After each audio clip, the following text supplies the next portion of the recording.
Sorry, give me 1 second. Why do you guys have no mirrors in here? Where?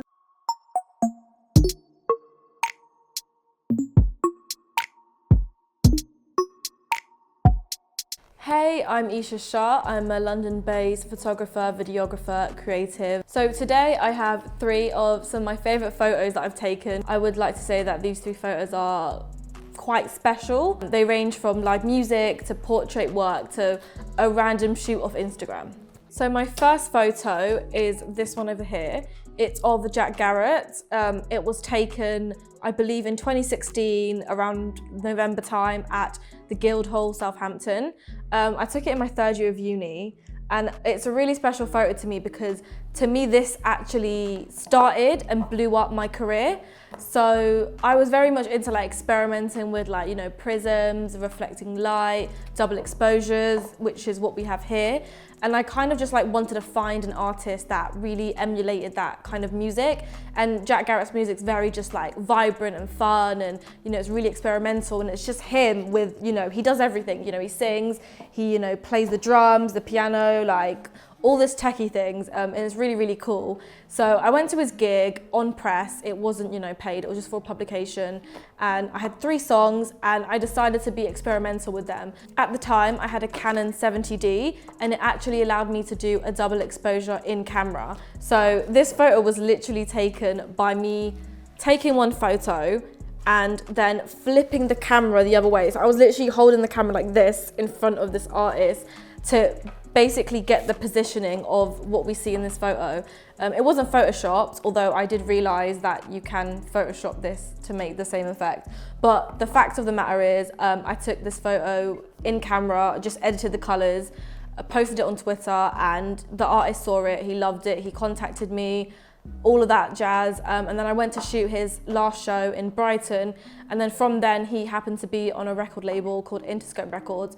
They reached out to me, they wanted this photo framed in their Hollywood pop-up store. So really from there, it kind of snowballed my career and started it, and got my first paid client, which was Interscope Records, who now I still to this day freelance for. The opportunity to shoot this gig, obviously when I was in uni, I was working for the uni magazine, and I didn't really think much about photography as a career. I just kind of thought like, oh, if I keep shooting live music, maybe one day, you know, someone will notice, a label, an artist, a manager, somebody will pick it up and hire me to actually do paid work. At the time, I didn't think it would be Jack Garratt, if I'm honest, because I didn't know him personally. But when I was at the gig, I just kind of felt like he was a level-headed person, somebody who kind of understood the creativity behind the photo. And that really showed when I was honestly at the right place. I was at the gig at the right time. I took a photo that maybe was different from everybody else. Also, the other thing that he kind of mentioned was I uploaded it very fast, and my turnaround from that photo was very fast, and that's what actually engaged him to email me. It's something that you kind of have to take a chance on. You don't really expect it, but the least expected things turn out to be the best. And my second photo is slightly different. It's a photo of Mr. Easy. It was taken for Garratt magazine in September of 2017. And this photo is, again, a really important photo to me because I went full-time freelance at the start, like September 2017. And this was one of my first kind of, it wasn't a job, it wasn't paid, but it was one of my first experiences working with, you know, a decent magazine, a decent one that had a reputation, that had a lot of following. I'm gonna be honest, I didn't actually know who Mr. Easy was. They were like, oh, it's this really, really big artist, and I didn't know. But I liked the mood board, I liked the concept. When I turned up, this was the start of my career, and I was a very shy, very timid person. I wouldn't really speak to anyone, and like the Garratt guys can vouch for this. Like, there's been such a mad change, but I was actually so quiet on that shoot. And I kind of noticed that Mr. Easy he was a bit like me in that sense, like he was a bit to himself, came across a bit, you know, quiet, guarded maybe. And I think the main thing that really got him out of his shell was music. And we were just like talking about music and playing different kinds of music. We were just, you know, playing some J Huss, having fun. And I just told him to have fun with it. So pretend like, you know, you're vibing about, you're like having a bit of a dance. And this is how we got these kinds of shots. We never really planned, you know, the posing and, you know, what we're gonna exactly do. But he was kind of like moving his hands and doing all this, going up to the camera, giving me like a really, really great shot. And I was just basically snapping. And still to this day, like talking about how being at the right place at the right time can really help him like benefit you. After the shoot, he followed me on Twitter and Instagram.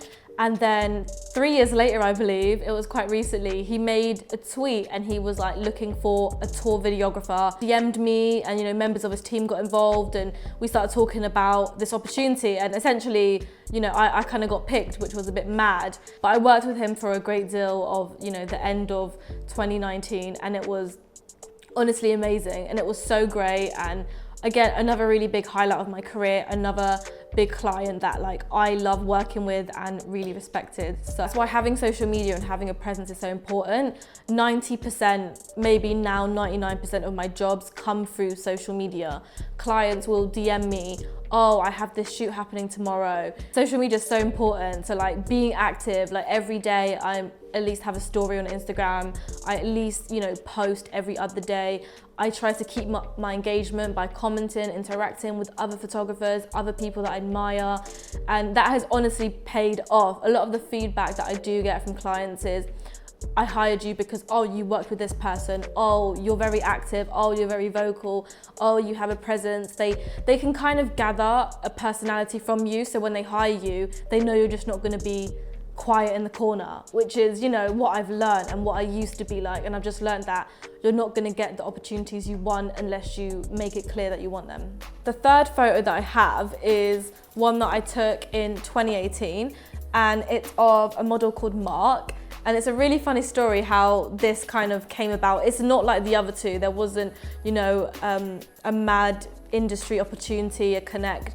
It was literally a DM off Instagram, and this was the time that Mark was like trying to just collaborate with photographers. He literally reached out to me and was like, let's do a shoot. And I was like, yeah, sure. Like, I didn't really know what we were gonna do, what we were gonna expect. He turned up and like had all these amazing clothes, and I was like, oh my God, this is gonna actually be fun to shoot with. And there was two kind of exhibitions happening. So I don't remember the artist's name, but this was shot at the Tate Modern, and it was in front of an exhibition. And it was like a kind of a boring day, so no one was really there in our way, but he had all these really cool outfits, and he styles himself, and he's like a stylist, so he does modeling, styling. He literally like just came up with this amazing outfit that it really kind of matched the location. I'm not gonna lie, we did wing it. We kind of found this on a whim, so it was kind of like a match made in heaven. It was such a random shoot, but Mark was really, really amazing with like creative direction as well. So his posing, it was more like avant-garde, it was more like interesting. And I haven't really worked with a model who's inspired me to like take these weird angle photos and, you know, these cool posing. And obviously, you know me, I'm a love of prisms. I love all that like dreamy kind of effects. So with this particular pose, I thought it would look really good to use like one of my prisms to kind of shape where his hands are. Kind of looks like he's dragging this kind of effect with him, because it only really affects this part. It was honestly another thing that's just like trial and error and kind of like a whim. We just experimented, you know, we didn't have a time limit, so we could do whatever we wanted. I love the whole like neon kind of Blade Runner vibes. Again, another great connection that has really benefited me. Like sometimes clients will be like, oh, we need a model for this, and I know that I found somebody like Mark who will assist me in amazing shoots that I don't have to worry about. So that is it, guys. That has been my 3 most remarkable photos that have gotten to me where I am today. You can find me on Instagram at Isha Shah Photography with an I, on Twitter, Astro Isha with a 0. Thank you so much for having me. Shout out to Take More Photos for, you know, putting this on, having me here. It's been really, really fun.